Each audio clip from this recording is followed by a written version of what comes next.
Hello and welcome to another episode of Indian. Olá e bem-vindos a mais um episódio de Índia e a Esquerda Global. Se você é novo no programa, não esqueça de se inscrever no canal. Considere também tornar-se um membro do YouTube, um apoiador no Patreon ou fazer uma pequena doação usando o link na descrição. Mas no mínimo, assista ao programa, curta, compartilhe e comente. Sem mais delongas, deixe-me dar as boas-vindas ao nosso convidado desta noite, professor Mohammad Marandi. O professor Marandi leciona na Universidade de Teherã, no Irã. Professor Marandi, seja bem-vindo de volta ao Índia e à Esquerda Global. Welcome back to India and Global Left. Muito obrigado pelo seu convite. É sempre um prazer. I wanted to start with what happened. Queria começar falando sobre o que aconteceu na Síria durante a semana. Parece que houve dois eventos principais. Um é o conflito interno entre beduínos e drusos na província de Sueida, e o outro é o bombardeio israelense em Damasco e outras áreas.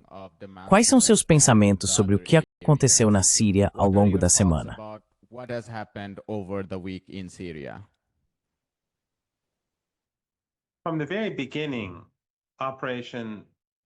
Desde o início, a Operação Timber Sycamore foi planejada para fragmentar a Síria. Esse sempre foi um objetivo de longo prazo do regime israelense, dos sionistas e dos neoconservadores.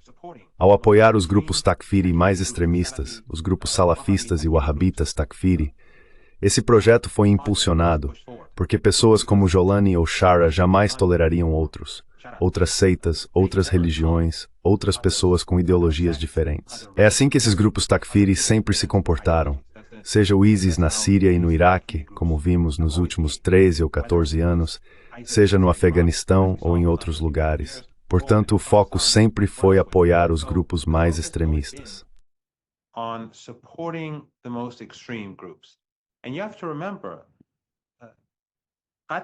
E você precisa lembrar que o Qatar, que tem Al Jazeera e financia muitos canais de TV, veículos de mídia e diversas instituições culturais e religiosas, é um regime wahhabita. A maior mesquita do Qatar é a mesquita Muhammad ibn Abdul Wahhab. Portanto, o objetivo desde o início era ajudar esses grupos. Quando esses grupos chegam ao poder, o que estamos vendo hoje no sul da Síria, ou que vimos na costa meses antes, era algo esperado. Nenhum outro resultado deveria ser esperado. Os americanos sabiam que isso aconteceria. Os países vizinhos que apoiaram a destruição da Síria sabiam que isso aconteceria, mas todos queriam sua própria fatia do bolo. E assim, quando você tem um regime Takfiri no poder em Damasco, isso automaticamente vai afastar os drusos, os cristãos, os curdos, os alauítas e outros.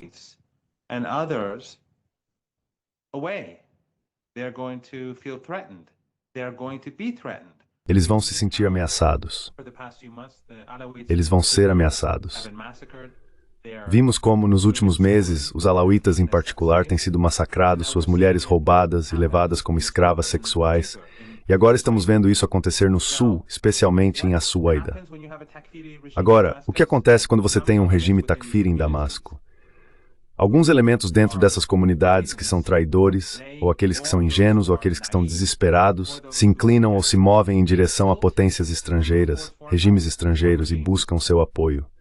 E assim, alguns dos drusos foram tolos o suficiente para buscar apoio do regime israelense. Alguns, é claro, foram traidores.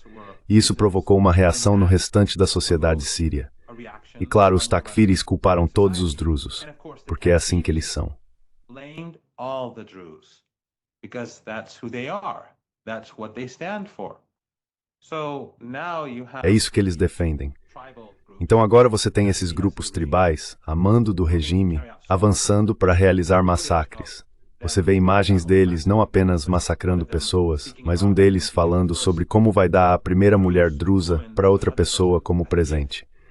Você vê esse tipo de linguagem. Isso não significa que todos os envolvidos sejam Takfiri e extremistas, mas mostra que quando o centro do poder é Salafi Takfiri, esse será o resultado final.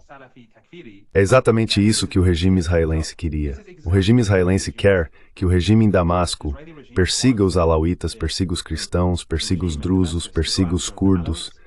Isso serve aos seus propósitos porque eles querem balcanizar a Síria. it suits their purpose because they want to balkanize Syria. So Ashara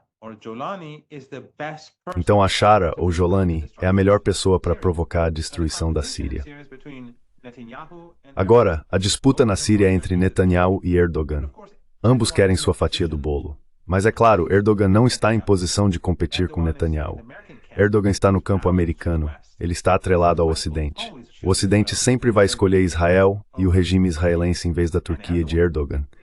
Então está claro quem vai ter a vantagem nessas circunstâncias.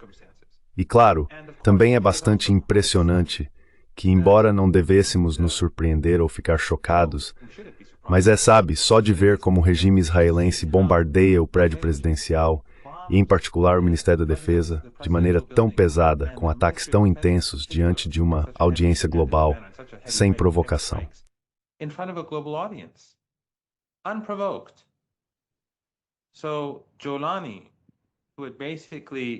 Então Jolani, que basicamente havia jurado lealdade, estava buscando relações excelentes e boas relações com Netanyahu. Ele tem enviado mensagens para ele dizendo: nossos inimigos são apenas o Irã e o Hezbollah. Basicamente dizendo, você e eu temos os mesmos inimigos. E ele tem negociado com eles através dos turcos, como os próprios turcos admitiram, sendo a mais recente em Baku, outro aliado de Netanyahu. Depois dessas negociações, depois de enviar todas essas mensagens, depois de jurar lealdade, os israelenses bombardeiam Damasco. Pessoalmente, acho que o regime israelense enganou Ashara dando a ele um sinal verde, os israelenses e os americanos, um sinal verde para mover suas forças para o sul, e então eles bombardearam Damasco.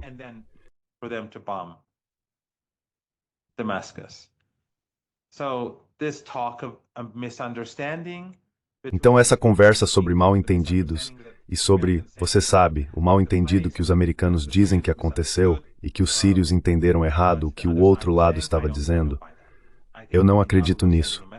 Acho que Netanyahu estava enviando uma mensagem. Ele estava dizendo à região que Ashara deve se submeter a ele. Ele deve ser submisso. Basicamente foi isso que aconteceu.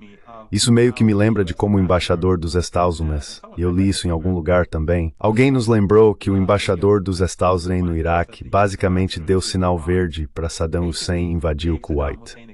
E depois todos nós fomos informados de que isso foi um mal-entendido. We were all told that this was a misunderstanding. These misunderstandings apparently happen quite often. Esses mal-entendidos aparentemente acontecem com bastante frequência na nossa região do mundo. Mas eu acho que nesse caso, nesse segundo ponto que venho destacando em relação ao bombardeio de Damasco, acredito que foi um erro de cálculo. Porque o que Netanyahu está fazendo é basicamente dizer ao restante da região que não importa o quanto você seja submisso, não importa o quanto você seja amigável. Veja, a Turquia transporta petróleo, faz comércio, tem voos diretos, tem uma embaixada, a Jordânia também tem comércio e negócios. Egito, Catar, basicamente todos eles estão assistindo a isso acontecer. E devem estar pensando que, não importa o quanto você se torne amigável com Netanyahu e o regime israelense, não importa o quanto você os tolere, não importa o quanto você permaneça em silêncio, você ainda está em perigo.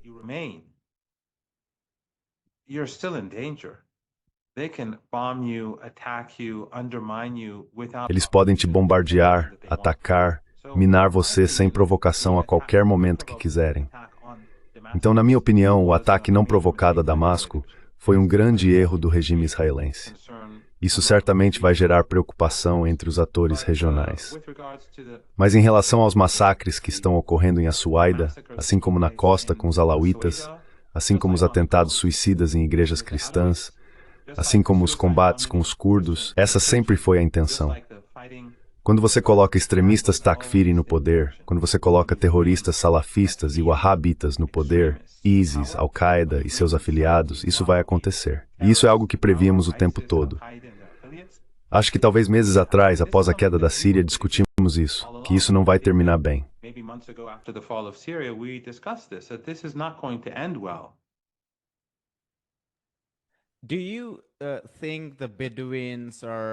Você acha que os beduínos, de modo geral, se enquadram no que você está descrevendo?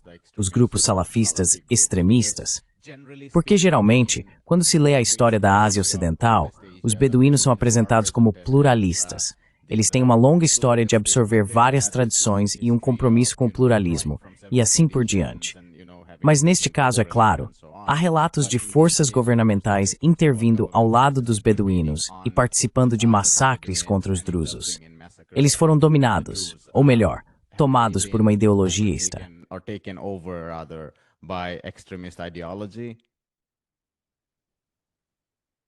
First of all, it's complete chaos. And no one really Antes de knows tudo, exactly what's é um happening. completo caos, e ninguém realmente sabe exatamente o que está acontecendo. Mas eu acredito, pelo que tenho ouvido de amigos, tanto na Síria quanto em países vizinhos, que as atrocidades que estão sendo cometidas são principalmente pelos grupos Takfiri, mais do que por qualquer outro. E esses são grupos Takfiri associados ao regime.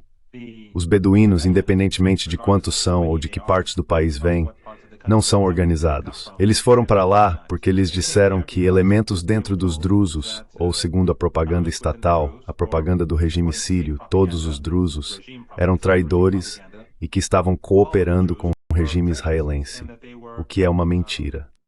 Cooperating with the Israeli regime, which is a lie. Many of the Druze are completely opposed to the Israeli regime. Muitos dos drusos são completamente contrários ao regime israelense. Muitos dos grupos não querem ter nada a ver com o regime. E agora vimos como esses takfiris estão mobilizando seus apoiadores em todo o país contra os drusos. Nos campi universitários, há esses estudantes extremistas que dizem: não vamos mais permitir que estudantes drusos estudem em nossa universidade. Eles fizeram isso em Damasco e na Universidade de Damasco, assim como em outras universidades. Então o regime Assad, esse regime Takfiri, está controlando a narrativa, está empurrando as pessoas para o extremismo.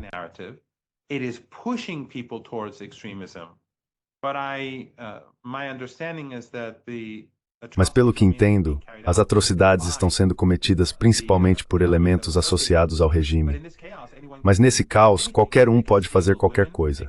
Podem sequestrar mulheres, podem sequestrar crianças, vendê-las como escravas sexuais, matá-las e vender seus órgãos para hospitais. Qualquer coisa pode acontecer sob esse regime, que é incapaz ou não tem vontade de criar segurança e que, na prática, incentiva o caos por meio de sua ideologia. Então, realmente não sabemos quem é e quem não é, e provavelmente não saberemos exatamente quem fez o quê depois que tudo isso acabar. Mas o que está claro é que a Síria deu um grande passo rumo à desintegração.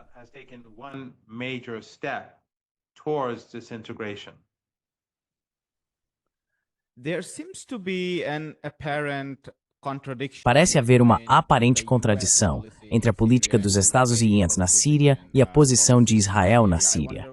Gostaria de saber se você concorda com isso. Mas só para os telespectadores, foi noticiado pela Reuters e por muitos outros que os Estados Unidos não apoiaram o bombardeio na Síria, pois veem a Síria como uma peça importante para combater o eixo de resistência, enquanto Israel tem sido muito direto ao dizer que quer controlar todos os territórios, desde as colinas de Golã até as montanhas Druzas, a leste da província de Sueida. Esse é o tipo de divisão que está sendo apresentada na grande mídia. Você aceita essa divisão entre os Estados Unidos e Israel?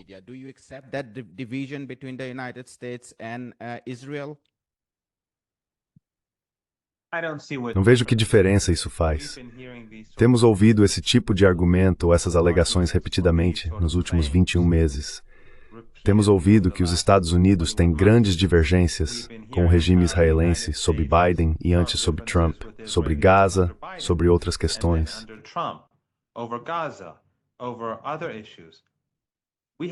Sobre o Irã. Sobre o Irã, exatamente. E então ficou claro que não havia divisões, não apenas no caso do Irã, mas também no caso de Gaza, tanto sob Biden quanto sob Trump. Portanto, mesmo que existam diferenças entre alguns elementos do regime em Washington e o regime israelense, isso não tem impacto na política. Os israelenses farão o que quiserem. Eles não serão condenados, pelo menos não de uma forma que faça diferença. Os europeus podem condená-los, mas vão continuar a ajudá-los. Então, realmente não faz diferença para o regime em Tel Aviv. Eles vão se beneficiar do apoio de todo o Ocidente. Regional regimes unfortunately, sadly, Infelizmente e tristemente, os regimes regionais continuarão a agir de maneira traiçoeira, como Erdogan, como Abdullah na Jordânia, como Mohammed bin Zayed e todos aqueles como Aliyev que fazem negócios e comércio com o regime. Eles vão continuar com essas práticas. A menos que vejamos uma mudança de política em algum lugar, não devemos realmente levar a sério nenhuma dessas alegações feitas pela Reuters ou por qualquer outro. Na verdade, acho que isso só serve para fortalecer os israelenses ao afirmar que essas diferenças existem, porque então as pessoas começam a depositar suas esperanças em alguma ação que nunca será tomada pelos Estados Unidos ou pelos regimes europeus. Não devemos dar nenhum peso ao que essas agências de notícias estão dizendo. weight to what these news agencies are saying. I agree. What do you think? Concordo. O que você acha que seria o impacto disso para os Emirados, os catarianos e a Arábia Saudita em geral? Porque eles investiram muito pesado durante toda a guerra civil que começou depois de 2011. Claro, a Turquia assumiu no último momento e se tornou a principal patrocinadora. Mas esses monarcas do Golfo tinham interesses próprios nesse projeto. Agora, com isso sendo bombardeado por Israel, isso colocaria em risco, digamos, os Acordos de Abraão, que são uma criação dos Estados Unidos para reunir todos os estados reacionários da Ásia Ocidental sob sua tutela. Quero dizer, um lado desse risco é a Palestina. Claro, é tão constrangedor para eles que precisam recuar temporariamente. Mas a Síria pode se tornar outro motivo para os acordos de Abraão não se concretizarem?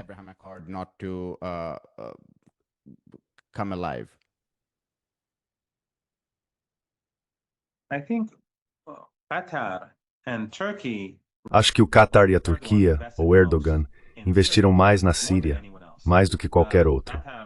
O Catar teve um papel fundamental na derrubada do governo na Líbia, junto com outras ditaduras ricas em petróleo e gás da região do Golfo Pérsico. Mas o Catar foi muito vocal e usou a Al Jazeera como uma arma para levar adiante seu projeto, e depois se voltou para a Síria.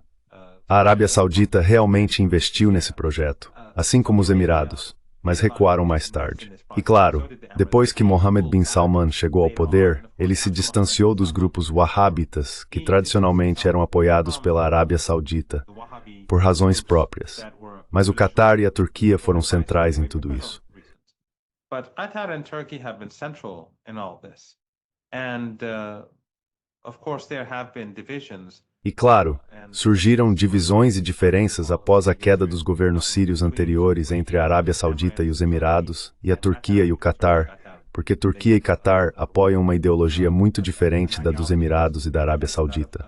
Mas no fim das contas, a Shara e seus grupos Takfiri foram financiados especialmente pela Turquia e pelo Catar. A maior parte do dinheiro veio do Catar. Na verdade, o Catar dá muito dinheiro para a Turquia.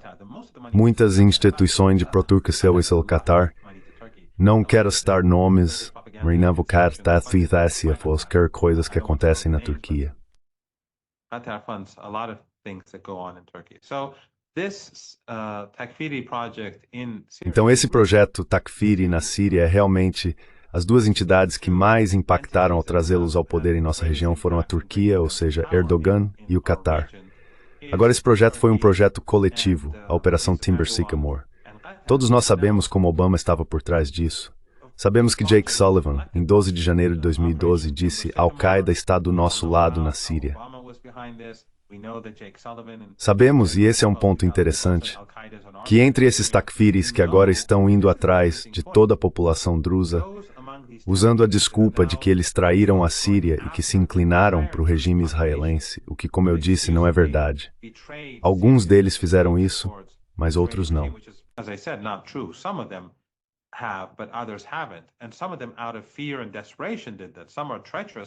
E alguns deles, por medo e desespero, fizeram isso. Alguns são traiçoeiros, mas outros, por medo e desespero, fizeram isso. Mas esses grupos Takfiri foram os primeiros traidores da Síria. Porque, independentemente do apoio que receberam de países estrangeiros, da OTAN e assim por diante, eles também receberam apoio do regime israelense. O ISIS e Al-Qaeda controlavam a região entre o governo sírio e o regime israelense.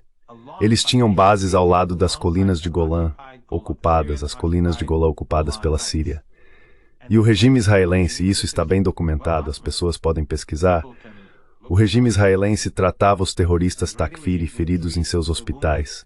Eles lhes forneciam armas, eles lhes forneciam dinheiro.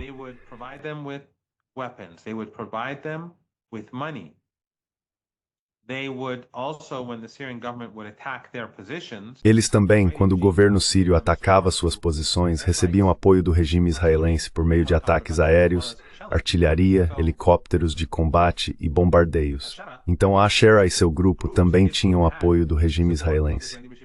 Se alguém entre os drusos é um traidor, então a Asherah já foi traidor antes dessas pessoas. Eu não acho que a Síria, neste momento, você sabe, falar sobre os acordos de Abraão agora, para mim, é basicamente falar sobre veneno. Qualquer regime, qualquer governo, qualquer Estado que se incline para Israel hoje, só vai se deslegitimar aos olhos do seu próprio povo. Já há indignação em toda a região sobre o que está acontecendo e a inação de seus próprios governos. Mas se os governos seguirem na direção que beneficia Netanyahu neste momento, acho que sua capacidade de governar seu próprio povo no futuro se tornará mais difícil.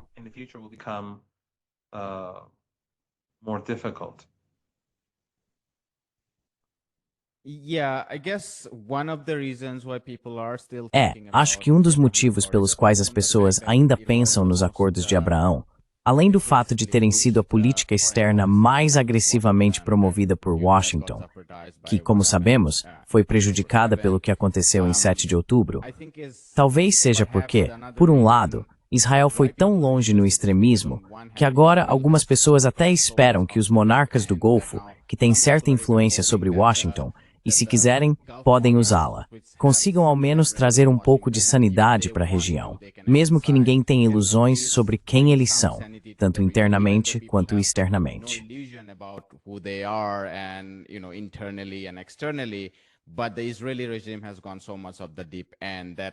Mas o regime israelense foi tão longe que as pessoas estão até mesmo esperando por uma intervenção do Catar, por exemplo.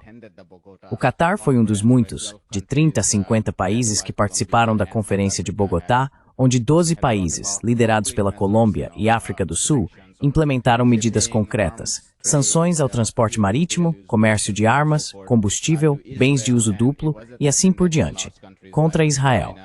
Estavam presentes países grandes, como China, Brasil, Indonésia, etc. Então acho que é um dos motivos pelos quais as pessoas têm esperança. Não que acreditem que os acordos de Abraão sejam algo progressivo. Acho que a maioria das pessoas não tem ilusões de que se trata da política mais reacionária. Mas pelo menos, algumas pessoas esperam que talvez esses países possam ter algum tipo de influência sobre Washington para deter esse tipo de ameaça que Israel espalhou pela região. Continuar bombardeando Gaza, dizimando o sul do Líbano, atacando o Iêmen e ameaçando quase todos os dias renovar a guerra com o Irã ou invadir a Síria.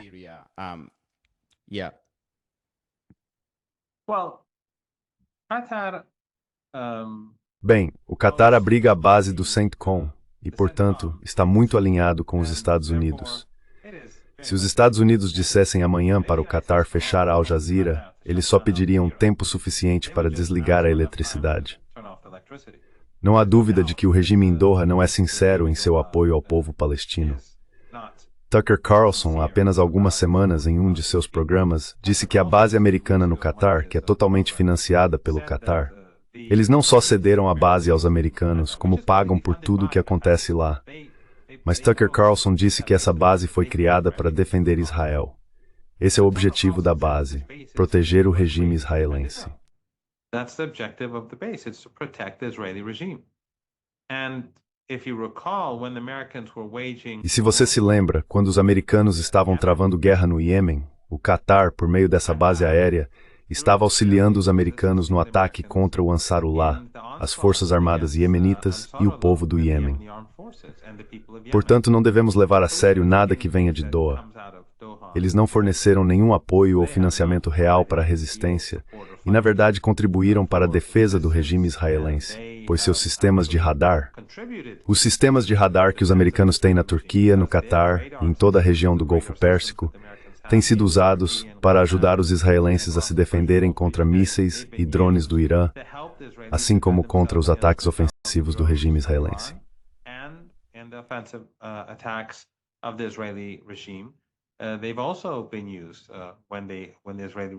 Eles também foram usados quando o regime israelense ataca o Irã.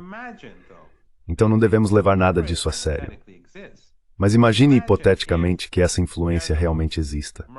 Imagine se Erdogan, milagrosamente, de alguma forma decidisse parar com essa traição, parar de transportar petróleo para o regime israelense, romper os laços comerciais e cortar as relações diplomáticas. Só isso já criaria um impulso e colocaria pressão sobre outros países para também cortarem os laços. Imagine se os Emirados fizessem isso. Imagine se a Jordânia fizesse isso, ou o Egito fizesse isso, ou se todos fizessem isso coletivamente. Se ao menos um deles fizesse isso, já provocaria uma grande mudança.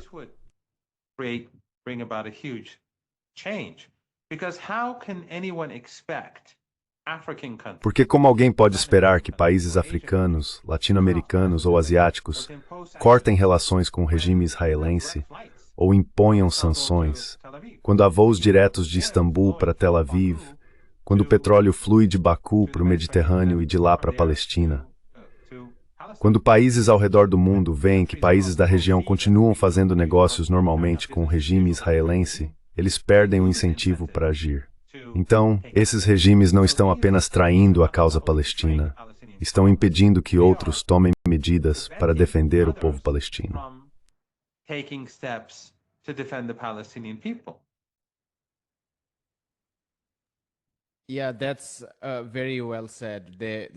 Sim, isso foi muito bem colocado. Eles dão um péssimo exemplo.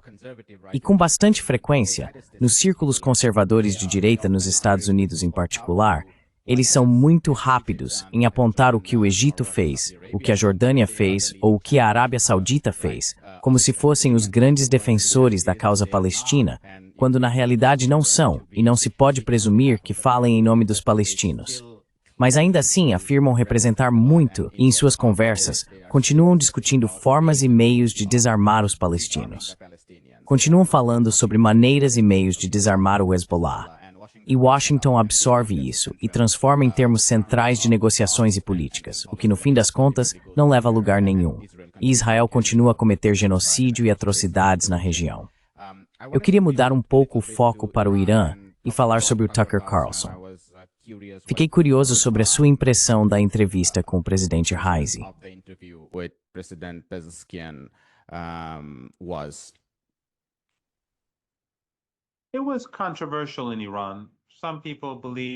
Foi controverso no Irã.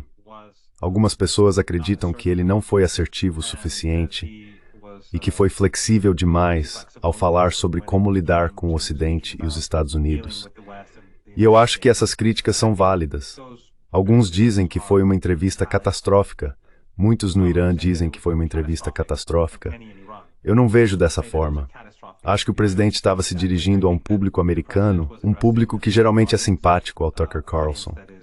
Então são muitos apoiadores do Trump, ou pelo menos antes do caso Epstein e dos comentários recentes do Trump, provavelmente eram quase todos apoiadores do Trump. Mas ainda assim, eram pessoas do movimento MAGA, pessoas conservadoras na maior parte, aquele segmento da sociedade americana que raramente se interessou ou raramente teve a oportunidade de ouvir os iranianos.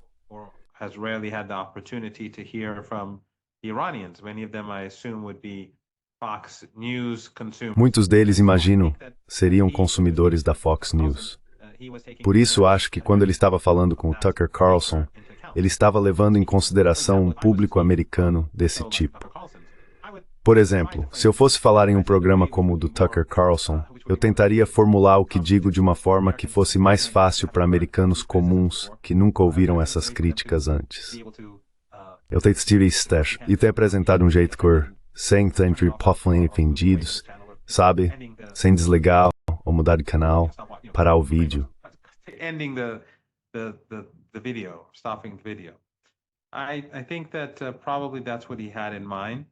Acho que provavelmente era isso que ele tinha em mente. Então eu acho que, no geral, foi uma boa entrevista. Poderia ter sido muito melhor, e algumas das críticas, na minha opinião, foram corretas e podem gerar mal-entendidos. Elas podem criar uma sensação entre algumas elites dos Estados Unidos de que o presidente é fraco ou de que está disposto a apaziguar os Estados Unidos. Acho que isso é verdade, existe essa possibilidade. Mas não acho que essa tenha sido a intenção dele.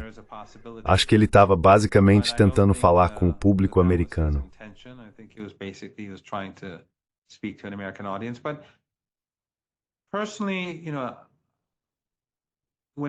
Pessoalmente, sabe, sempre que dou entrevistas, até mesmo agora, nesse exato momento, não fico satisfeito comigo mesmo.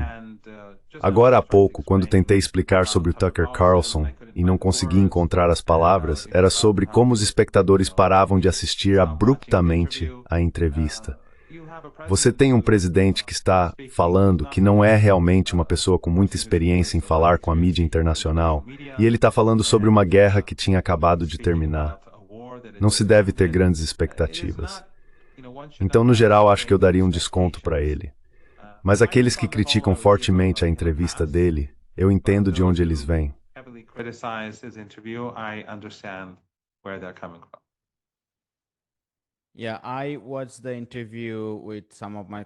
Sim, eu assisti à entrevista com alguns dos meus camaradas na Índia e achamos que foi uma boa entrevista. Depois, ouvimos algumas das críticas, a principal crítica geral sendo que ele não foi assertivo o suficiente. Também achamos que as perguntas não eram todas de alta qualidade, porque estavam em certa medida direcionadas ao público conservador do Tucker Carlson, ou você sabe, ao que às vezes é chamado de público MAGA. As perguntas sobre células adormecidas e por aí vai. Quero dizer, basicamente não são perguntas sérias para serem feitas a um chefe de Estado. Mas dado isso, acho que a resposta foi decente. Pelo menos para uma terceira parte, para alguém assistindo da Índia, achamos que o presidente falou sobre direito internacional, coisas que também importam para pessoas além dos Estados Unidos.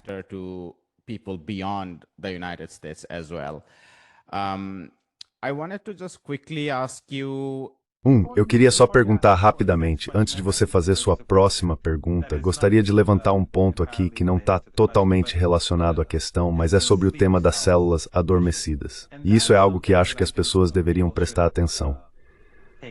Vi um vídeo que me foi enviado da CNN, onde eles estavam discutindo essas células adormecidas. E isso mostra que nos Estados Unidos não há diferença entre liberais e conservadores. A CNN estava tentando demonizar o Irã, tentando criar medo entre os americanos, para justificar a guerra, para justificar a agressão, para justificar assassinatos em massa e o massacre pelo regime israelense por Trump. Então, mesmo que a CNN odeie o Trump, quando se trata de sionismo e dos neoconservadores, a CNN não é diferente da Fox News. CNN is no different from Fox News. They're the same. Fox News may Eles são iguais. A Fox News pode ser mais grosseira e a CNN um pouco mais sofisticada na forma como faz isso, mas essencialmente são a mesma coisa. Então a CNN estava falando sobre células adormecidas iranianas, basicamente demonizando a comunidade iraniano-americana nos Estados Unidos.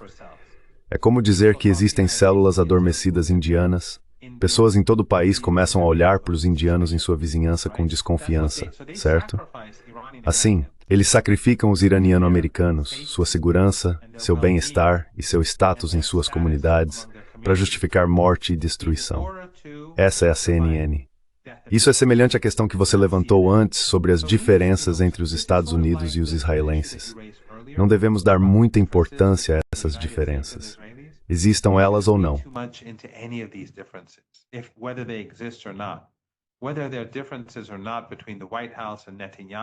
Se há ou não diferenças entre a Casa Branca e Netanyahu, isso não vai ter um grande impacto.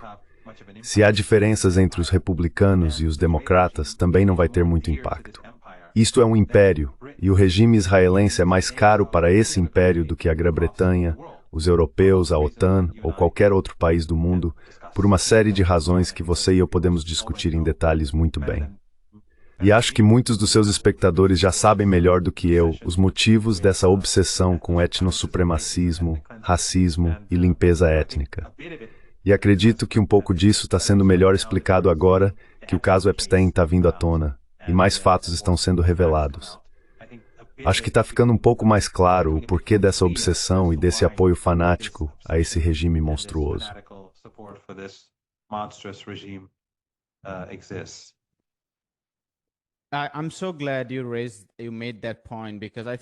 Fico muito feliz que você tenha levantado esse ponto, porque eu acho que permitir mais diversidade dentro, digamos, do centro imperial também faz parte de criar a aparência de que há uma diversidade de vozes, opiniões e assim por diante.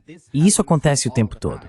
Lembro-me de ter ido a uma conferência onde se discutia a Bombaim colonial. E todo tipo de diferença entre os Tories e os Whigs ao longo de 100 anos foi debatida em grande detalhe para mostrar como essas diferenças de pensamento levaram a políticas diferentes em Bombaim. Mas, durante toda a discussão, a questão do imperialismo foi deixada de fora. Então isso não estava presente.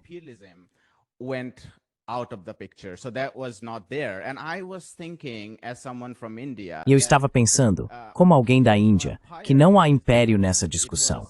Era mais sobre como os Tories e os Whigs eram diversos, e que tipos de diferenças nas políticas levaram a abordagens diferentes em Bombaim nos séculos XVII e XVIII. E como você disse, eu estava acompanhando o New York Times e o Washington Post diariamente, talvez de hora em hora, durante aqueles 12 dias. Eles eram os principais promotores dessa ideia de que o Irã não é uma nação, é um regime, é o principal arquiteto do terror na região, sem explicar o que isso significa. Quero dizer, isso apaga completamente a distinção entre movimentos de libertação nacional e movimentos jihadistas.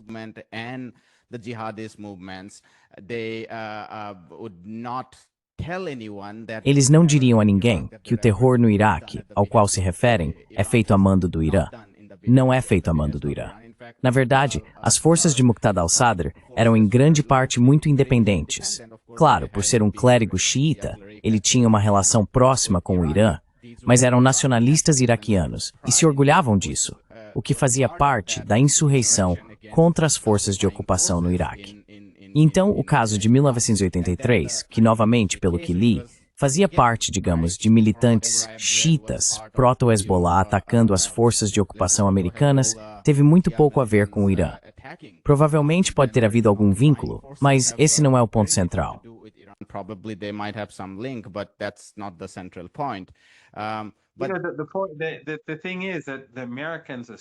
A questão é que os americanos assumem que a ocupação deles no Líbano, ou a ocupação pelos europeus ou pelo regime israelense, é de alguma forma legítima, e que quando as pessoas dentro do Líbano reagem e tentam expulsá-los, bem, é exatamente isso que os americanos dizem que aconteceu em 1776, durante a revolta das colônias americanas contra os britânicos e a criação dos Estados Unidos.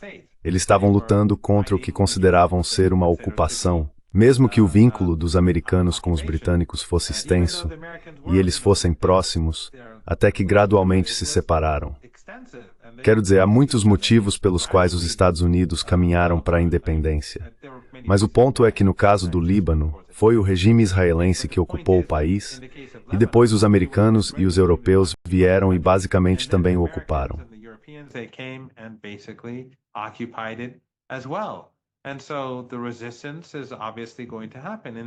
Portanto, a resistência obviamente vai acontecer. No caso do Iraque, foram os Estados Unidos que derrubaram o governo e ocuparam o país. A expectativa deles de que ninguém resistiria à ocupação é tola. Se os iranianos apoiaram a resistência ou se apoiaram uma facção ou outra, o ponto é que o Iraque é um país que não pertence aos Estados Unidos. Sabe, o que os Estados Unidos e o Ocidente gostam de atribuir ao Irã? Eles sempre tentam dizer que esses grupos extremistas, esses grupos radicais que odeiam o Ocidente são os grupos que o Irã apoia. Mas na realidade os extremistas são sempre apoiados pelo Ocidente, ISIS, Al-Qaeda. No Afeganistão, quando o Talibã assumiu o poder, agora o Talibã é um pouco diferente, mas naquela época eles estavam promovendo massacres por todo o Afeganistão. O Ocidente estava apoiando isso.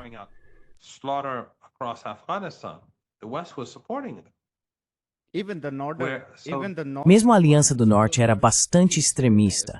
Quero dizer, eles não eram menos extremistas do que o Talibã. Em alguns aspectos culturais, talvez sim, haja diferenças, mas em termos de matar pessoas. But the point is that the most extreme, Mas a questão é que a violência mais extrema que vimos, quando o Talibã foi e tomou Mazar-e-Sharif e começou a massacrar os Hazaras, e eles entraram no consulado iraniano e mataram os diplomatas iranianos, isso foi apoiado pelos Estados Unidos. Ou no caso da Síria, a Al-Qaeda, o ISIS, o Jaish al-Islam e todos esses grupos terroristas que são Takfiri, eles são apoiados pelos Estados Unidos. they're supported by the United States. The same was true in Libya and elsewhere. So O mesmo aconteceu na Líbia e em outros lugares. Não é só nesse caso. Na América Latina, você vê que os Estados Unidos apoiaram os contras contra os sandinistas. Eles sempre apoiaram esses grupos fascistas, os grupos extremistas, diante de outros grupos que, por mais que você queira defini-los, não eram nem de longe tão extremos quanto eles. Ou no caso da Ucrânia, eles colocaram neonazistas no poder, extremistas no poder. Eles os apoiaram e continuam apoiando. Essa é a tradição do Ocidente, quando tentam desestabilizar outros países. Colocam no poder as pessoas mais implacáveis, ou usam como ferramentas as pessoas mais implacáveis porque são os melhores instrumentos para minar adversários americanos e ocidentais, ou aqueles que se opõem às políticas ocidentais, ou aqueles que querem ser independentes do Ocidente. policies or those who want to be independent of the West. Quero encerrar, professor Marandi, discutindo a Palestina, porque parece que nada está impedindo o genocídio. O Ministério da Saúde de Gaza calculou 59 mil mortos, mas a maioria dos analistas diz que esse número está subnotificado, pois muitos corpos estão sendo enterrados sob os escombros. Acredita-se que 10 mil ou mais estejam sob os escombros, mas isso também é uma grande subestimação. 2.000 famílias foram completamente exterminadas, e 5.600 famílias têm apenas um membro restante em Gaza. Uma investigação do Haaretz mostra que 174 mil edifícios foram destruídos, o que representa mais de 70% do estoque habitacional. E enquanto falamos, centenas de pessoas estão sendo mortas diariamente, muitas dezenas delas nesses locais de ajuda duvidosos, que por um lado criam armadilhas de ajuda e por outro matam pessoas ao atraí-las com comida. By inviting them to food. And effectively, my reading is that E de fato, minha leitura é que os gazenses estão sendo reduzidos a 3 enclaves agora. Os campos de refugiados na área central, a cidade de Gaza e todo o sul de Rafah foi evacuado para empurrar as pessoas para a região costeira de Mawasi, na faixa de Gaza. O que você acha sobre se isso vai chegar ao fim? O New York Times, claro, relutantemente após anos, publicou o artigo de opinião de Omar Badar, que diz: "Eu consigo ver um genocídio. Eles sempre se recusaram a chamar isso de genocídio. Chamavam de guerra, chamavam de violência e usavam todos esses termos neutros. Mas finalmente usaram a palavra genocídio, não em seu editorial, mas em um artigo de opinião. O que você acha sobre para onde isso está caminhando?" What are your thoughts about where this is heading towards?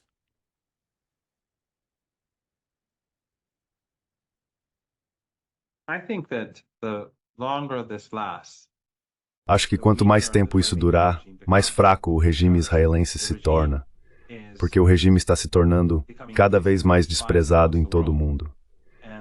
E esse ódio está se enraizando ainda mais. Então, se o regime tivesse encerrado esse genocídio depois de alguns meses, provavelmente eles teriam vencido, porque teriam conseguido usar as mentiras sobre os supostos estupros e decapitações em 7 de outubro, que todos sabemos que não são verdade.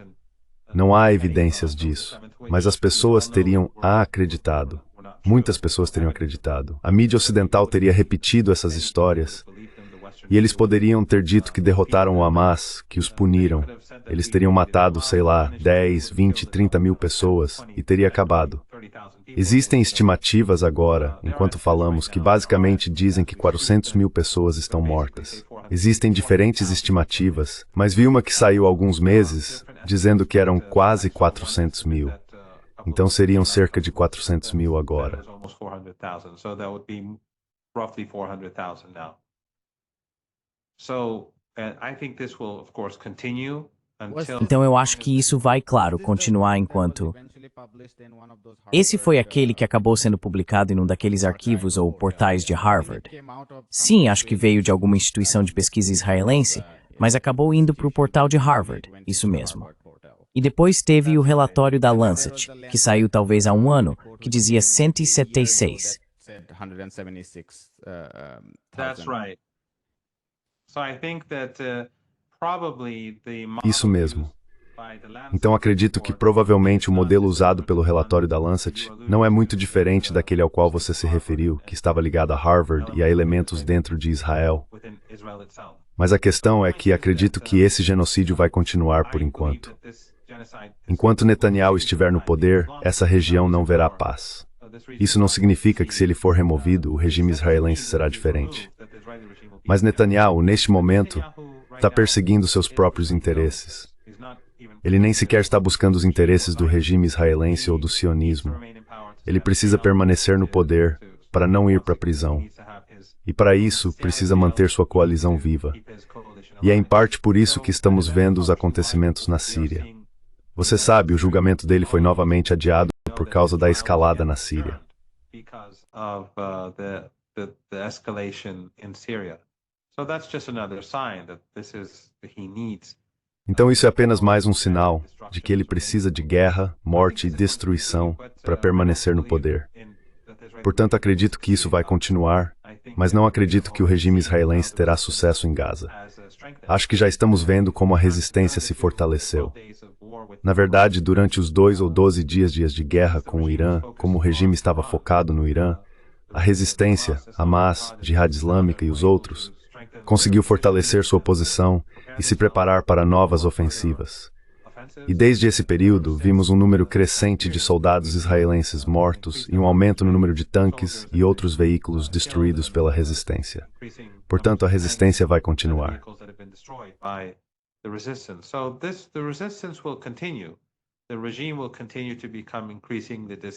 O regime continuará sendo cada vez mais desprezado.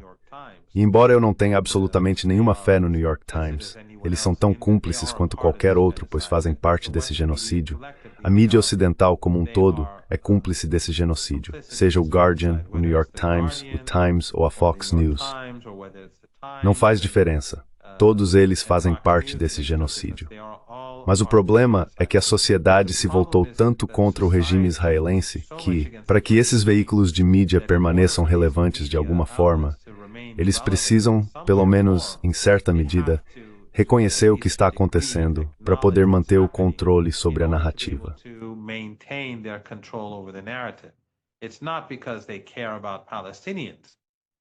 Não é porque eles se importam com os palestinos. O genocídio já dura quase 2 anos. E o New York Times não tem sido cego à realidade na Palestina. Mas isso é um indicativo de para onde a sociedade e o mundo estão caminhando. O fato de o New York Times publicar isso mostra o quão ruim está a situação para o próprio New York Times. Mostra o quão ruim está a situação para as elites em Washington. Mostra o quão ruim para as elites em toda a Europa e como elas temem que sua posição sobre a Palestina e o Holocausto em Gaza vá impactar a forma como seu próprio povo as enxerga.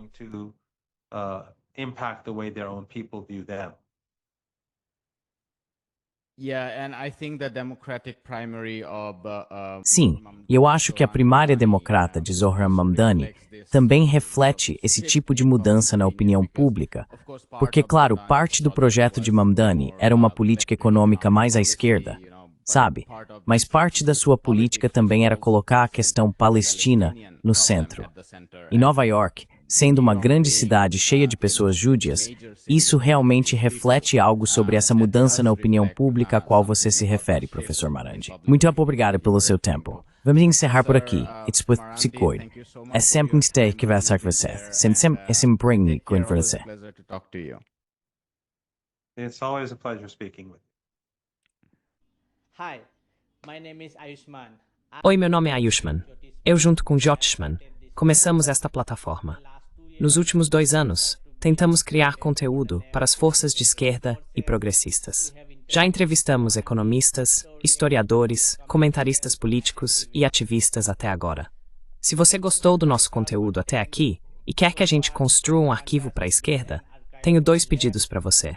Por favor, considere fazer uma doação para a causa. O link está na descrição abaixo. E, se não puder fazer isso, não fique triste. Você sempre pode curtir nossos vídeos e compartilhá-los com seus camaradas. Por fim, não se esqueça de clicar no botão de inscrever-se. Don't forget to hit the subscribe button.